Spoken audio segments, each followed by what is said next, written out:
Ashoka episode 2. Bindusara telah sadar dari pingsannya. Dengan terlatih-tatih dia keluar dari gubuk dan menatap ke sekeliling.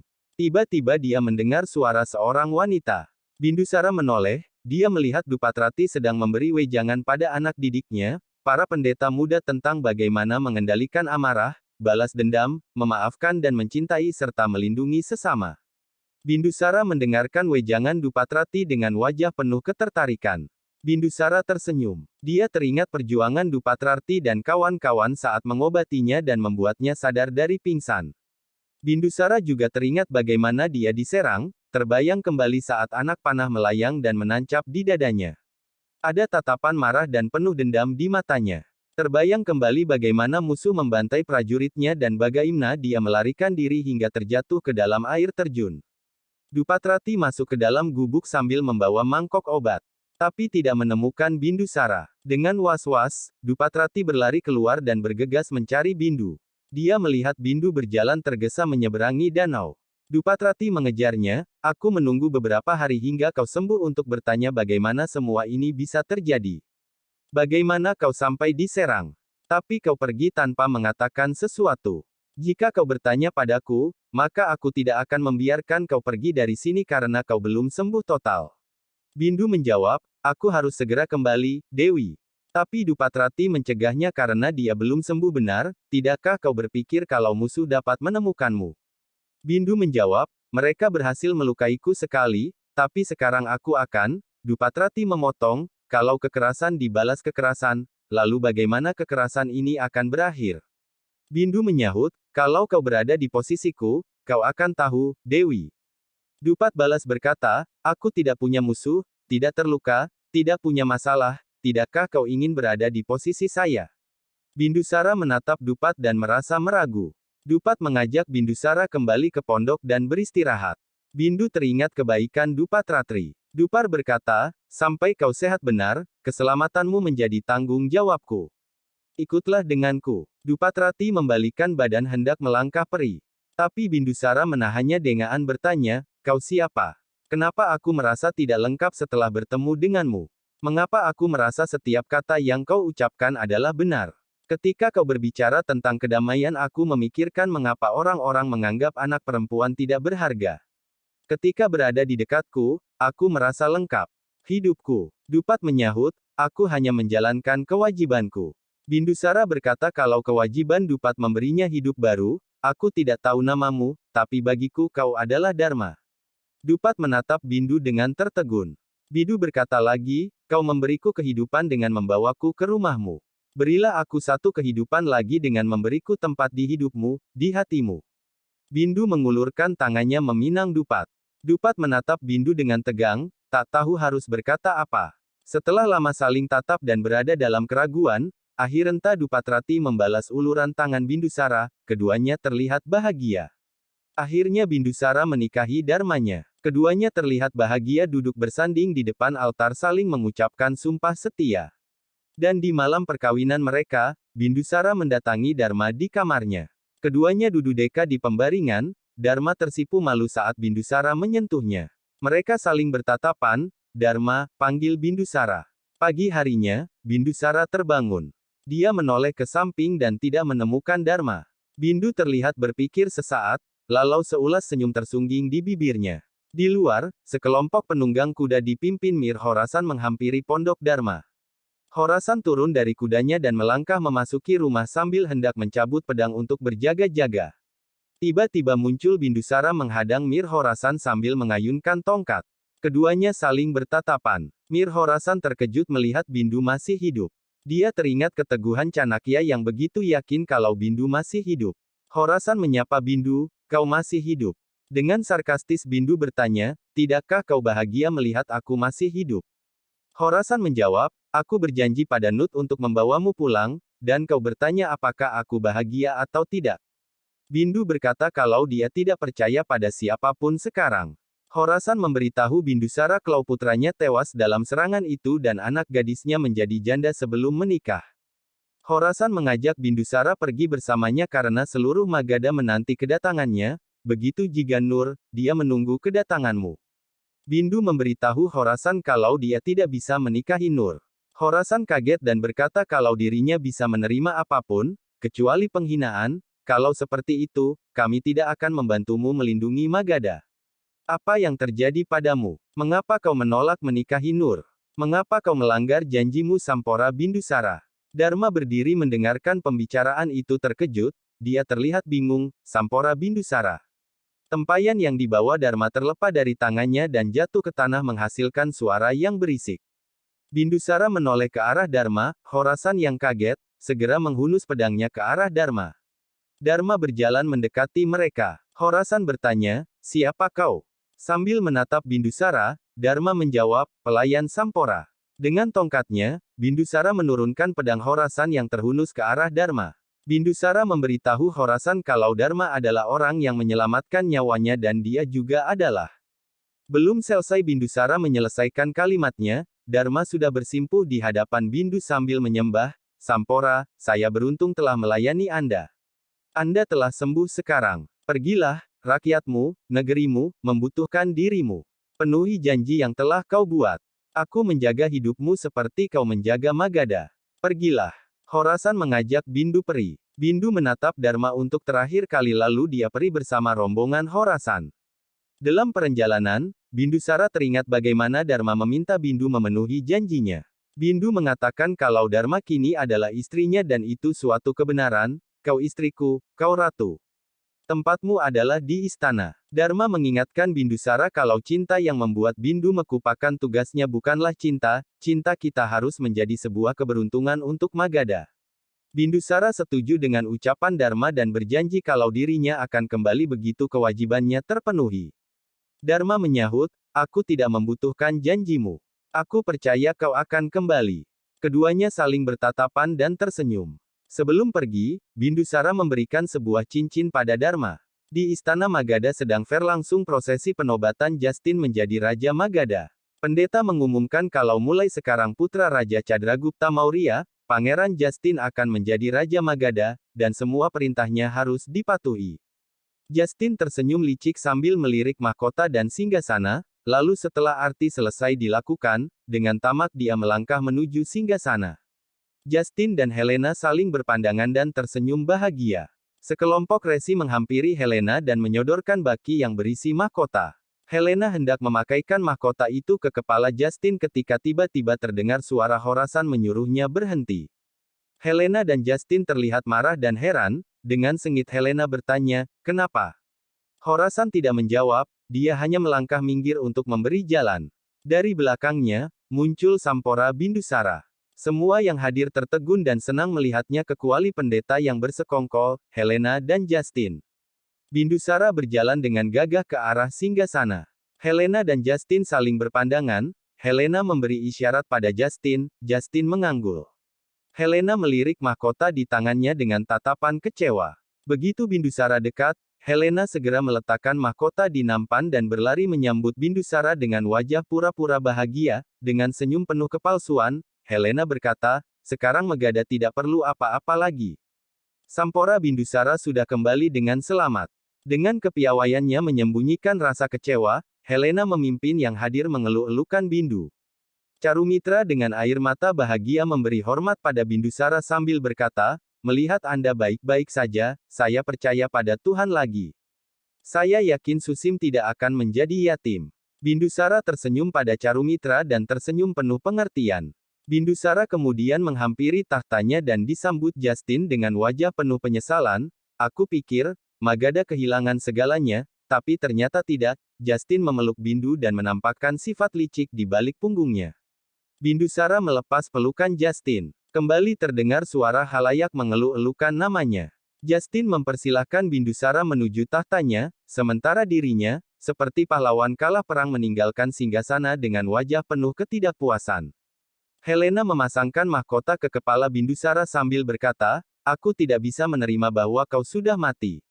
Aku percaya kau masih hidup, dengan kembalimu, Tuhan membuatku bahagia. Setelah apa yang terjadi di Magadha, kini semua akan baik-baik saja.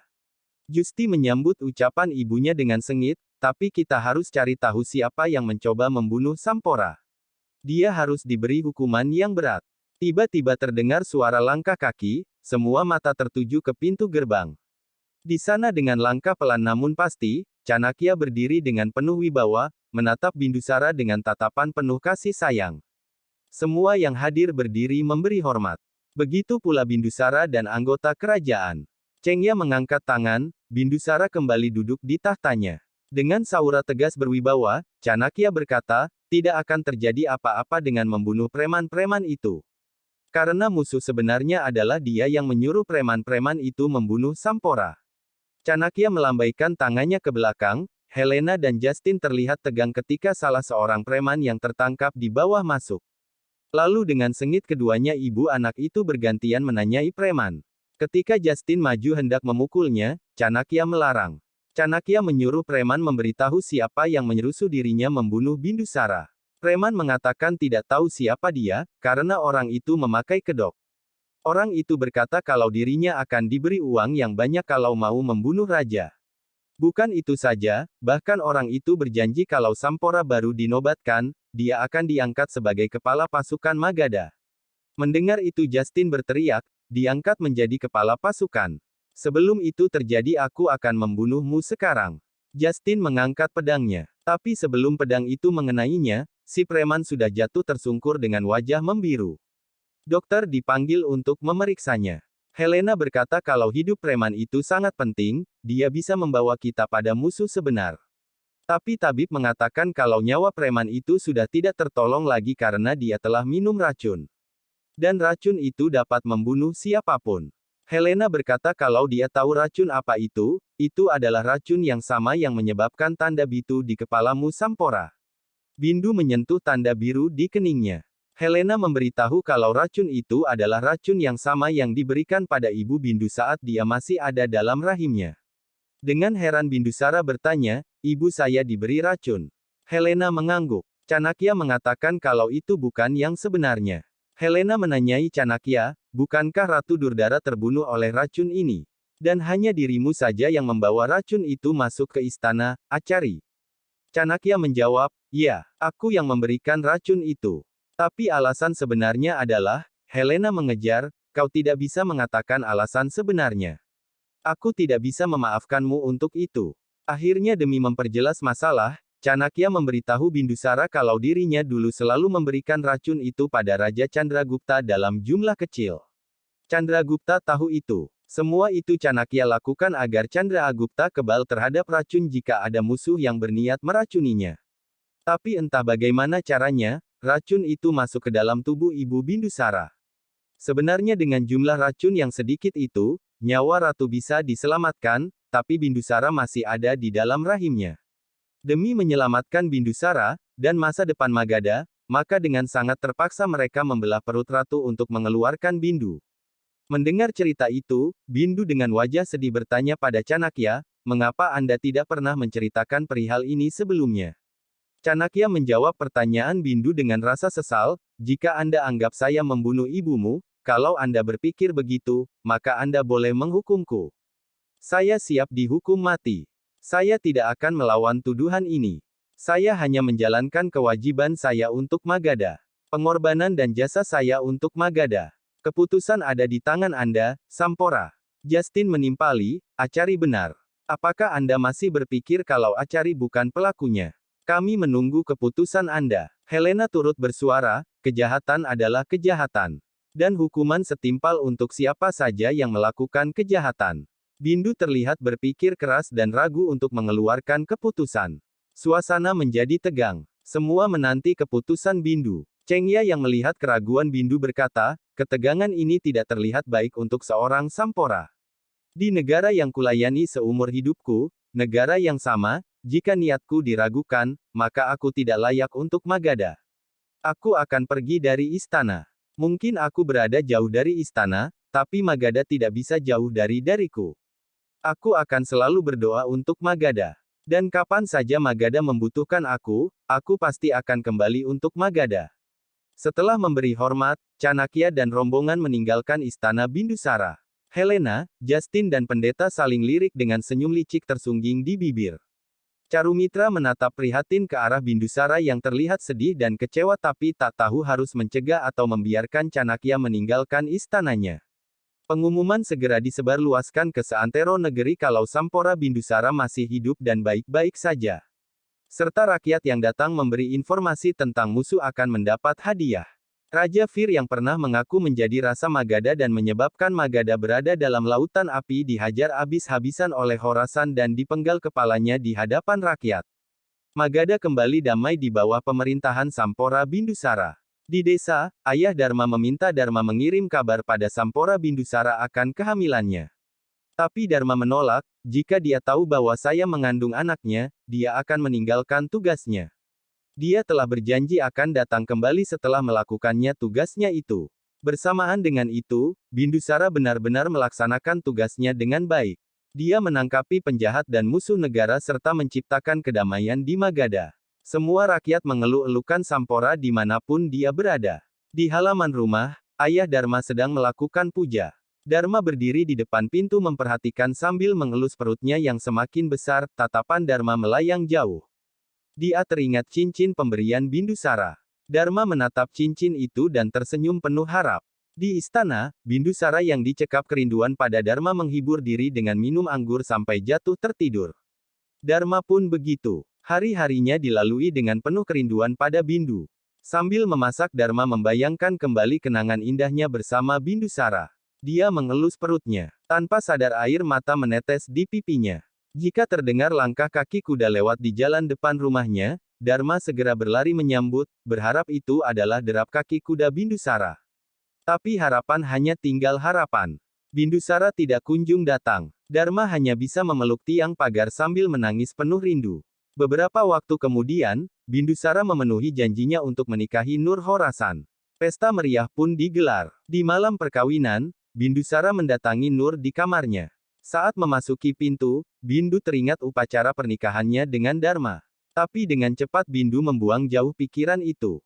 Bindu mendekati Nur dan duduk di pembaringan. Dia menatap Nur yang cantik dengan penuh kekaguman. Nur melirik mesra ke arah Bindusara dan berkata, hatiku telah dicuri oleh Anda dalam kompetisi itu. Dan hari ini saya menyerahkan tubuhku padamu. Nur merebahkan tubuhnya. Bindusara tersenyum dan ikut rebah miring di samping Nur. Dengan lembut Bindusara menyentuh Nur. Nur malas menyentuh pundak Bindu. Tiba-tiba Bindu teringat malam pertamanya dengan Dharma. Dengan cepat Bindu menarik tubuhnya menjauhi Nur. Nur tersentak bangun. Dengan kecewa Nur bertanya, siapa dia yang membuatmu menjauhiku? Bindu menjawab, seseorang yang membuat aku sadar akan tugasku. Yang memaksaku memenuhi janjiku pada Magadha. Aku tidak memberitahu siapapun tentang dia. Aku tidak akan bisa mencintaimu seperti aku mencintai dia. Maafkan aku. Bindusara memberitahu Nur kalau dia menikahi dirinya hanya untuk memenuhi janjinya pada Khorasan. Aku telah memberikan hati dan tubuhku pada orang yang telah menyelamatkan aku. Setelah bertemu dengannya aku merasa lengkap. Aku akan segera membawanya ke sini. Dia sangat baik dan kau akan senang bertemu dengannya. Nur merasa cemburu dengan menahan geram yang disembunyikannya di balik senyuman. Dia bertanya, siapa dia? Tak bolehkah aku mengetahui namanya? Bindusara teringat saat dia memberi nama Dupatrati dengan Dharma. Bindusara tersenyum, namanya Dharma. Nur berlari keluar dari kamar sambil menangis. Dia berpapasan dengan Khorasan. Melihat putrinya tidak bahagia di malam pengantinnya, Khorasan bertanya, kenapa Nur? Nur memberitahu Khorasan kalau Bindusara telah jatuh cinta pada Dharma dan akan menjadikannya seorang ratu, dia telah menikahinya. Khorasan bergumam, mustahil. Dia ingat saat dia bertemu Dharma dan Bindusara mengenalkan gadis itu padanya. Dengan geram Khorasan berkata, Nur, aku bisa membakar apapun hingga menjadi abu untuk menghentikan air matamu. Dharma sedang duduk di halaman sambil menumbuk sesuatu ketika Khorasan datang. Dengan wajah bahagia, Dharma menyambutnya, aku tahu dia akan memanggilku. Silahkan masuk, aku akan bersiap-siap. Khorasan dengan tak bisa berbuat apa-apa. Melihat dirinya dalam bahaya, Dharma segera melarikan diri masuk ke dalam rumah dan menguncinya. Khorasan dan anak buahnya menunggu di depan pintu gerbang. Melihat Dharma mengurung diri di pondok, Khorasan memerintahkan anak buahnya membakar pondok itu. Seketika itu juga api melahap pondok beratap alang-alang itu. Dalam pondok Dharma tergeletak di lantai sambil mengerang kesakitan. Setelah api semakin besar, Khorasan mengajak anak buahnya meninggalkan rumah Dharma. Dalam kesakitannya Dharma berdoa memohon bantuan dari dewa. Lalu muncullah singa yang perkasa. Sambil mengaum, singa itu berputar mengintari ruangan. Api pun berhenti menyebar. Sang singa kemudian mengaum keras. Bersamaan dengan itu Dharma melahirkan. Kembali singa mengaum keras. Dengan dikelilingi oleh api yang belum padam, Dharma membopong bayinya sambil berkata penuh bahagia, "Aku menjadi lengkap setelah memilikimu. Kau akan dipanggil Ashoka."